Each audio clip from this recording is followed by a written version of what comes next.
পাকিস্তানৰ ওপৰত অন্ধকাৰ। পেহেলগাম আক্ৰমণৰ পাছত ভাৰতৰ প্ৰত্যুত্তৰৰ সম্ভাৱনা। নমস্কাৰ, অসম নিউজ এক্সপ্ৰেছলৈ মই শবনম ইয়াছমিনে আপোনালোকক স্বাগতম জনাইছোঁ। আজি 30 এপ্ৰিল। দিনটো কেৱল অক্ষয় তৃতীয়া বুলি নহয়, ভাৰতে নিজৰ ৰাষ্ট্ৰীয় সংকল্প দেখুৱাবলৈ সাজু হোৱা এটা ইতিহাসৰ দিন হ'ব পাৰে।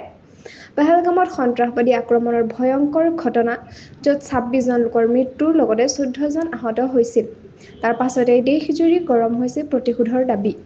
আজিৰ দিনটোত দেশৰ প্ৰধানমন্ত্ৰী নৰেন্দ্ৰ মোদীয়ে উচ্চ পৰ্যায়ৰ বৈঠক পাতে।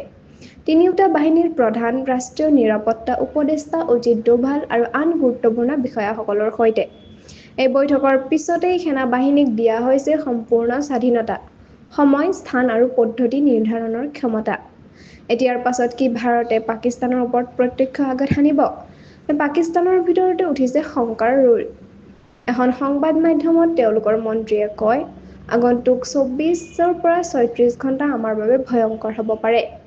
অন্যফালে RSSৰ অধ্যক্ষ মোহন ভাগৱতৰ সৈতে প্ৰধানমন্ত্ৰীৰ বৈঠক এই সংকটজনক সময়ত গৰাকী সিদ্ধান্তৰ সম্ভাৱনাক দৃঢ় কৰি তোলে। সংঘই আশ্বাস দিয়ে, চৰকাৰৰ যিকোনো পদক্ষেপত তেওঁলোকে লগত থাকিব। আজি অক্ষয় তৃতীয়া। এই দিনটোত কৰা কাৰ্যৰ ফল অক্ষয় বুলি ধৰ্মীয় বিশ্বাস।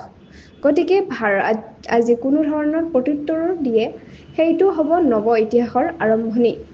পাকিস্তানৰ বিৰুদ্ধে ভাৰতে কি সিদ্ধান্ত লয় তাকেই এতিয়া চাই আছে সমগ্ৰ দেশ। আমাৰ চকু থাকিব এই বিকাশৰ ওপৰত।